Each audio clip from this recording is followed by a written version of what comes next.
안녕하세요. 여기가 승부처 축구토토 승부패 71회차 진행해 보도록 하겠습니다. 그럼 첫 번째 경기부터 진행해 보도록 하겠습니다. 첫 번째 경기는 아스톤빌라 대 본머스의 경기입니다. 먼저 아스톤빌라부터 살펴보도록 하겠습니다. 리그에서 풀럼을 상대로 1대3, 챔스에서 볼루나를 상대로 2대0으로 잡아내며 10경기 무패 기록을 이어나가게 된 아스톤빌라입니다. 풀럼에게 골을 기록을 하고 볼루나전에서도 교체로 출전해 회복에 집중한 와킨슨이 최근 5경기 8골을 기록하면서 공격진의 힘을 불어넣어줄 수 있느냐가 관건으로 보여집니다. 다음 본머스입니다. 수적 우위가 있었던 경기이긴 하지만 강적 아스날을 상대로 2대0으로 잡아내면서 반전을 쓴 본머스입니다. 최근 두 번의 원정 경기에서 득점을 하지 못한 본머스입니다. 본머스에서 경기당 최다 유효 슈팅을 기록한 시니스텔라의 발끝이 굉장히 중요할 것 같습니다. 두 팀 정리해 보겠습니다. 본머스는 에버튼, 사우스햄튼 같은 중하위권 팀들에게는 좋은 성적을 내고 있지만 아스톤빌라와 같은 강팀을 상대로는 힘을 못 쓰고 있습니다. 이번 경기 아스톤빌라의 승리로 예상해 보도록 하겠습니다. 다음은 두 번째 경기는 브렌트포드 대 입스위치의 경기입니다. 먼저 브렌트포드부터 살펴보겠습니다. 분위기가 좋지 못한 맨유를 상대로 좋지 못한 경기력으로 2대0 패배를 기록한 브렌트포드입니다.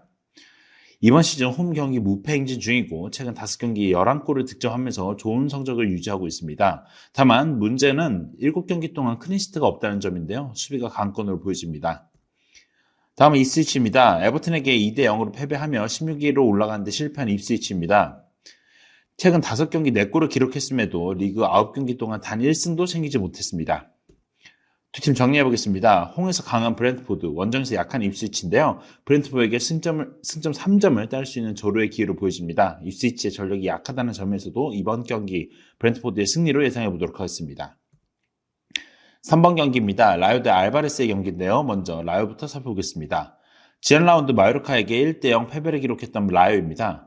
마요르카의 높이에 상당히 고전했던 경기였습니다. 지난 경기 주전 수비수 압둘 무민이 부상으로 이탈을 하면서 이번 경기 출전이 불투명한 상황입니다. 다음 알라베스입니다. 지난 경기 바이돌리드를 상대로 2대3 패배를 하면서 최근 4연패로 부진한 알라베스입니다.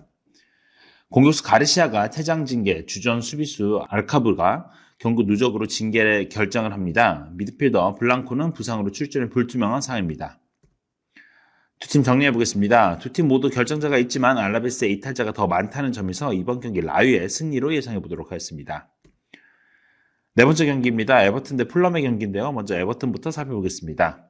입스위치 원정에서 전반전 2골로 2대0 승리를 거둔 에버튼입니다. 최근 5경기에서 6골을 기록했고 이 과정에서 리그 빅찬스 생선 3위인 맥닐의 역할이 굉장히 중요합니다. 다음 풀럼입니다. 맨시티 아스톤빌라로 이어진 부담스러운 스케줄에서 2연패를 기록한 풀럼입니다. 에버튼을 상대로 6경기 무패를 기록 중인데요.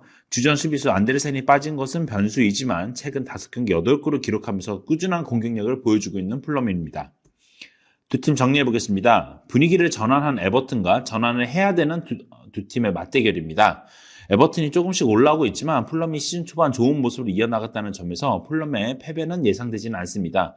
그렇다는 점에서 이번 경기 에버튼의 무패로 예상해보도록 하겠습니다. 다섯 번째 경기입니다. 라스팔마스 대 지로나의 경기인데요. 먼저 라스팔마스부터 살펴보겠습니다. 지난 라운드 발렌시아에게 2대3으로 승리하면서 시즌 첫 승리를 거둔 라스팔마스입니다.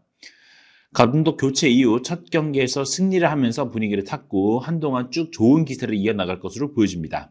다음은 지로나입니다. 주중 슬로반 브리티슬라바와의 경기에서 2대0 승리를 거뒀던 지로나입니다. 많은 선수들이 부상인 상황에서 로테이션은 거의 가동하지 못했습니다. 두 팀 정리해보겠습니다. 전력은 라스팔마스가 열세지만 지로나의 부상 변수와 그로 인해 체력적인 변수가 있다고 보여집니다. 이번 경기 그래서 라스팔마스의 승부로 예상해보도록 하겠습니다. 여섯 번째 경기입니다. 레알 마드리드 대 바르셀로나의 경기인데요. 먼저 레알 마드리드부터 살펴보겠습니다. 주중 도르트문트의 챔피언스리그 경기에서 5대2 승리를 거두면서 3연승으로 좋은 흐름을 이어나가고 있는 레알입니다. 하지만 현재 팀의 부상자가 많은 상황에서 크루트와 호드리그가 부상으로 출전이 불가해 보입니다. 다음 바르셀로나입니다. 주중 바이언과의 챔피언스리그 경기에서 4대1 승리를 거뒀던 바르셀로나인데요. 4연승으로 압도적인 흐름을 가져왔습니다. 가장 불안했던 골키퍼 페네가 그래도 잘 버텨주고 있다는 점은 긍정적인 포인트로 보여집니다. 두 팀 정리해 보겠습니다. 두 팀 모두 경기력이 좋은 상황입니다. 그래도 음바페가 복귀한 레알이 조금은 우세하지 않을까라는 생각이 들면서 이번 경기 레알 마드리드의 승부를 예상해 보도록 하겠습니다.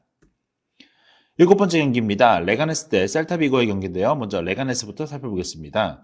지난 라운드 AT 마드리드에게 3대0 패배를 기록했던 레가네스인데요. 압도를 당하면서 무너졌습니다.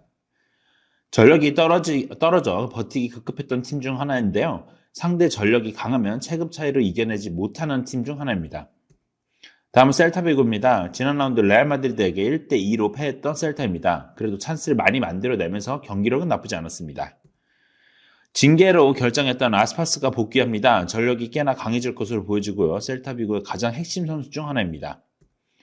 두 팀 정리해보겠습니다. 전력에서 셀타가 우위로 보여집니다. 또 아스파스가 복귀한다는 점은 긍정적인 포인트인데요. 최근 경기력도 나쁘지 않다는 점에서 이번 경기 충분히 승리할 수 있다고 보여집니다. 이번 경기 레가네스의 패배로 예상해보도록 하겠습니다.